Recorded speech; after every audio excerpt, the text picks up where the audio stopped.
The views and opinions expressed on this program are not necessarily those of this station, JVC Broadcasting Management, or its sponsors. And welcome back to another episode of The Credit Authority. I am your host, Rhonda Kulch, and once again, thank you so much for tuning in on this beautiful Saturday. So every week, we'd like to get our show started by thanking our sponsors. So thank you so much to Equity First.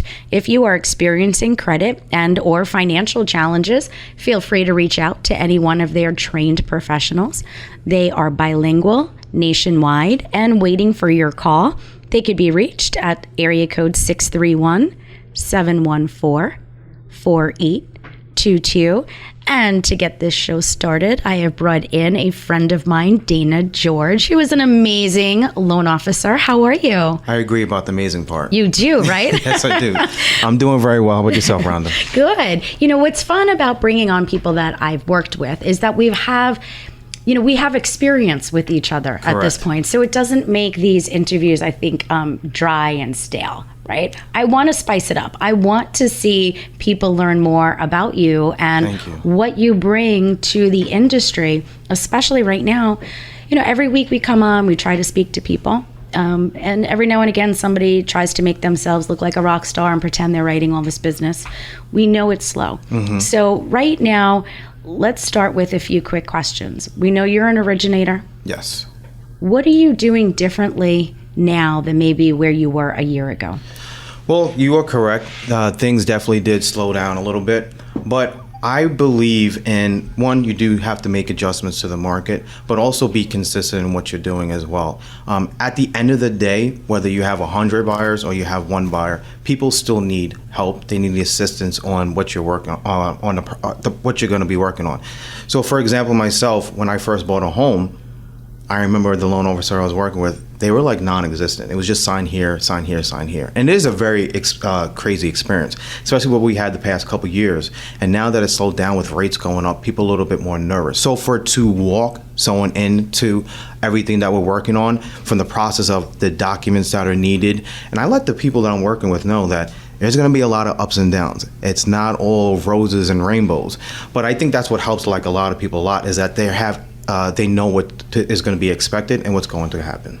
Do you find that the first-time homebuyers right now are more educated because they're taking time to learn about the market and documentation than maybe the last few years?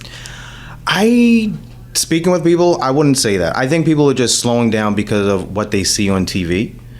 People have slowed down because of the holiday season as well. But not necessarily they know exactly what is going on. And even if you do, it's always great to speak to someone who's licensed and is a professional. You know, we meet clients all the time, especially, you know, in my industry. And every now and again, you have the person that knows everything. I think they do. They think they do. And so when you have a client that has spent the time prepping for the fact that they want to buy a home, but yet they feel like they know more than you, how do you go about setting the expectation with the client?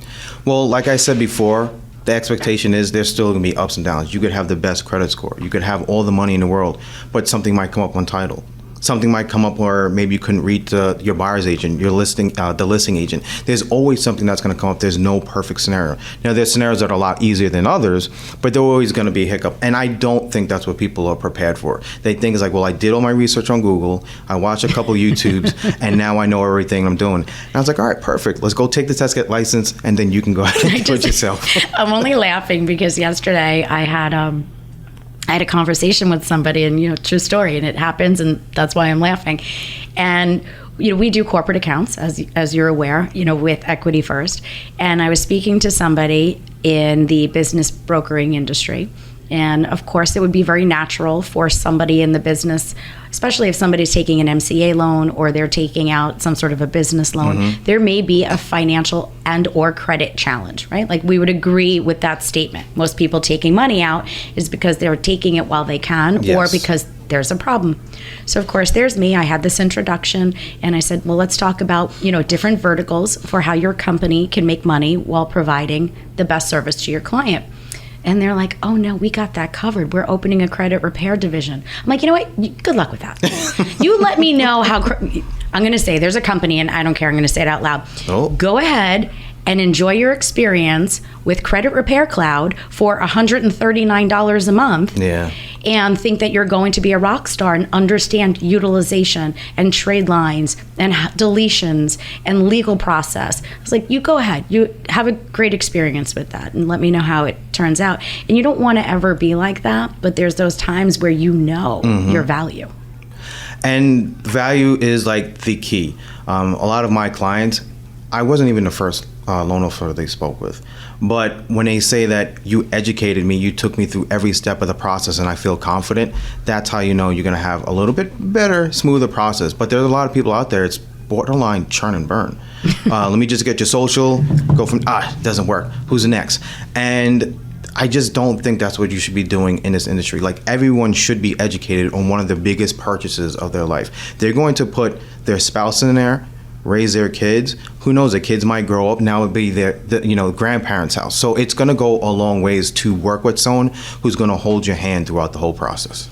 And you know what happens too, you're saying that, like, application taker, right? Like that person where they're just sat back and call it for what it is, right? During the time in the market when the interest rates were reduced and the opportunity to refinance was there, people who really didn't belong in the mortgage industry were able to get into the industry. Correct. And they were nothing more than order takers. Correct. Right? So some of the, what we'll say, the big box banks, right? Yeah. Right? Don't want to say names. I don't want to say any names there. I have friends that work at some of these places. But some of the bigger names, they don't have that personalization because, and this will be a sensitive piece, they're also getting a paycheck every week. When you are working for your dollars, and in theory, you may be a licensed loan officer, no different than somebody in the insurance space or in the real estate space, you're still an entrepreneur and you're still a business owner. That is correct. And that's a big point, is like a big box store or business or bank. What time do they close? They might close at like 5 or 6 o'clock, but then you're a worm. Like, could you imagine turning your phone off at 5 o'clock? Your clients would hate you. Exactly. And I tell my clients I have a wife and I have a kids, but if, I might be able to get to it at the time, but I'll get back to you. But that's the benefit of working with someone like myself, where like on the weekends, I will get back to you. It's like, oh, we went over this. Can we go over it for the 5th time? All right, we'll do it the 6th time. And that's the difference between us. Got to do what I do, man. I go back and I write an email, and just from experiences that we've had, I'll say to somebody, I think maybe there's a disconnect, so I'll take the 3 minutes to prepare an email and send it to them and say, I'm just reiterating our conversation because otherwise you keep getting this call over and over. Correct. And I have a client right now, goes back to setting expectations. He wants to buy his first home. He delayed getting the process started with me, which is, unfortunate.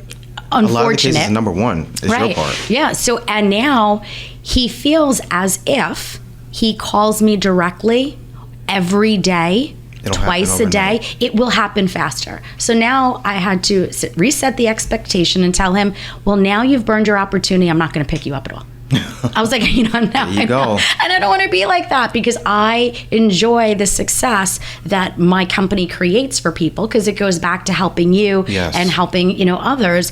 But at the same time, documentation, answering your phone after hours. I have another client.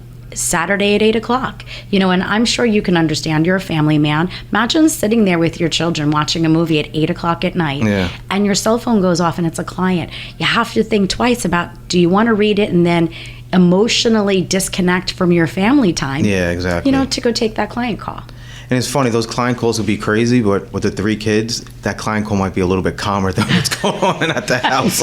Listen, I get that. I have 5 kids, you got me beat. All right. And it's just, it's chaos. It's my normal. Yeah.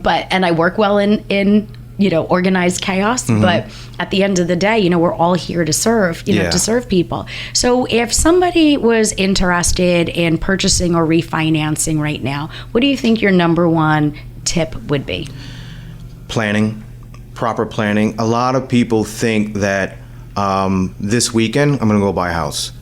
doesn't work like that. So, well, what's your credit score? It's like, I don't know. Well, do you have money saved up? So what are you saved up for? So those are realistic conversations that I do have. So I would say whether it be refinancing or purchasing, it is the proper planning. And refinancing, why are you looking to refinance? Is it to reduce your debt?